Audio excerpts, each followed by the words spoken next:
आपने LL test के लिए अप्लाई किया है और उसके बाद आपने उसका टेस्ट भी दिया है। उसके बाद जो आपको एक मैसेज मिलता है आपके मोबाइल फ़ोन पर, टेक्स्ट मैसेज के द्वारा आपके पास एक मैसेज भेजा जाता है जिसमें लिख कर आता है कि यूर एप्लीकेशन इज़ रिजेक्टेड। तो यहाँ पर आपने एलएल टेस्ट के लिए अप्लाई किया, 350 रुपये आपने फ़ी भी पेमेंट किया। उसके बाद आपने एग्ज़ाम की यानी कि टेस्ट की तैयारी की, उसके बावजूद आपका एप्लीकेशन फॉर्म जो है वो रिजेक्ट हो गया। तो इस वीडियो में यही हम बात करने वाले हैं कि आपका एप्लीकेशन फॉर्म किस कारण रिजेक्ट हुआ और इसके बाद आपका जो अगला कदम होगा और आप ये टेस्ट कैसे पास करेंगे, जिसकी पूरी जानकारी आपको इस वीडियो में मिलने वाली। हेलो दोस्तों, स्वागत है आपका द मलिक मॉनिटर पर। मैं हूं आपके साथ हाशिम मलिक। जब हम सारथी की वेबसाइट पर जाते हैं और वहां पर जो हमको एक ऑप्शन मिलता है complete your pending application form जो आता है, वहां पर हम क्लिक करते हैं। फिर हम अपना जो है एप्लीकेशन नंबर डालते हैं, उसके बाद DOB डाल के कैप्चा कोड डाल के हम जब उसको सबमिट कर देते हैं तो इससे पहले हमको सारी डिटेल वहाँ पर अवेलेबल मिलती थी, लेकिन अब जब हम सबमिट कर रहे हैं तो वहाँ पर लिख कर आ रहा है your application form is reject. तो यहाँ पर ऐसा हुआ क्यों है? ऐसा हमारे साथ भी कई कैंडिडेट ऐसे हैं तो जिनका अप्लाई हुआ था शुरू में, उनमें भी यही दिक्कत आई थी, लेकिन जब हमको चीज़ें समझ में आई, जब इन चीज़ों पर हमने गौर किया तो अब हमारे एप्लीकेशन फॉर्म रिजेक्ट नहीं हो रहे हैं। अभी हाल ही में कई सब्सक्राइबर और व्यूवर्स ने इसके लिए कमेंट भी किया है कि हमारा एप्लीकेशन फॉर्म रिजेक्ट हो गया, तो इसके लिए अब हमें क्या करना है। तो ऐसा हुआ क्यों, सबसे पहले हम ये बात करेंगे कि जब आप एलएल टेस्ट जब आप देते हैं तो वहाँ पर आपने कोई ना कोई वायलेशन किया है, कोई ना कोई वहाँ पर जो ऑनलाइन टेस्ट देने के जो नियम होते हैं उनका आपने वहाँ पर पालन नहीं किया। इस वजह से आपका आपका जो है एप्लीकेशन फॉर्म रिजेक्ट हो गया और जो आपने टेस्ट दिया था वहाँ पर पास भी हो गए थे, वो भी आपकी मेहनत यहाँ पर ख़राब हो चुकी है।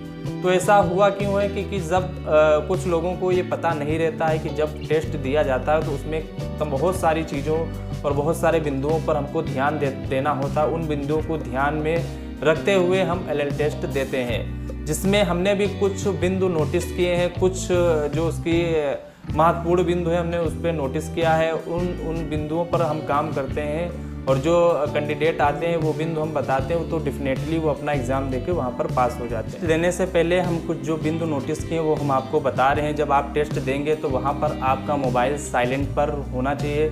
वहाँ पर मोबाइल आपका साइलेंट इसलिए होना चाहिए कि यदि इस दौरान आपके पास फ़ोन आ जाता है और आप फ़ोन को जब देखते हैं तो आपका ध्यान आपके टेस्ट से हट जाता है और फिर आप मोबाइल की तरफ देखने लगते हैं। तो यहाँ पर ऐसा प्रतीत होगा सामने वाले को, जो भी वहाँ पर टेस्ट आपका देख रहा है या रिकॉर्ड होके उसको देखेगा तो उसको यही प्रतीत होगा कि आप चीटिंग कर रहे थे, आपने मोबाइल से कोई सहायता ली है। तो ये जो पॉइंट है आपको इसको ध्यान में रखना। अगला पॉइंट ये है कि आप जब टेस्ट देंगे तो वहाँ पर सामने आपको नेचुरल तरीके से बैठना है। सामने वाले को ये ना लगे कि आपको कोई गाइड कर रहा है, आपको कोई बता रहा है या आपका कोई वहाँ पर सॉल्वर बैठा है जिसकी वजह से आपका वहाँ पर आपका टेस्ट हल करा रहा। अगला बिंदु ये है कि कोई भी अनावश्यक आवाज़ें वहाँ पर नहीं आना चाहिए। कोई भी ऐसी आवाज़ें ना हो जिससे उसमें रिकॉर्ड ना हो पाए, जिससे कि ये ना लगे कि कोई आपको बता रहा है। अगला पॉइंट ये है कि आप जब टेस्ट देंगे तो आप लेफ़्ट राइट नहीं देखेंगे। अगर आप लेफ़्ट राइट देखेंगे तो वहाँ पर ये भी ऐसा ही महसूस होगा सामने वाले को कि आपको कोई गाइड कर रहा है और प्रश्न वो पढ़ रहा है, उत्तर आपको बता रहा है, आप वहाँ पर दे रहे हैं। तो यहाँ पर कहने का मकसद ये है कि जब आप टेस्ट देंगे तो सामने वाले बंदे को यही लगे कि आप कोई चीटिंग नहीं कर रहे हैं और आपने जो टेस्ट दिया वो खुद से दिया, इसमें किसी ने कोई सहयोग नहीं किया है, या आप खुद से पास हुए। तो वहाँ पर आपका जो वायलेशन का जो एक रेड में जो वायलेशन के इंस्ट्रक्शन लिखकर आ जाता है एग्ज़ाम देने के दौरान ही, और जब लास्ट में आप सबमिट करते हैं तब भी वायलेशन का एक पैराग्राफ रेड में लिखा होता है जहाँ पर वो सब चीज़ें बताई जाती हैं कि आपने टेस्ट देने के दौरान वायलेशन किया, जिसकी वजह से आपका फॉर्म आप जो है टेस्ट भी नहीं पास हो पाते हैं और आपका एप्लीकेशन भी रिजेक्ट कर दिया जाता है। तो आई होप ये छोटी सी जानकारी आपको ज़रूर पसंद आई होगी। अगर हमारी जानकारी आपको पसंद आई तो वीडियो को लाइक कर देना। वीडियो संबंधित कोई भी जानकारी लेना है या फिर आप देना चाहते हैं तो आप हमें कमेंट करके ज़रूर बताइए। और आप हमको ये भी बताइए कि यदि आपका एप्लीकेशन फॉर्म रिजेक्ट हुआ है तो उसका रीज़न क्या रहा होगा।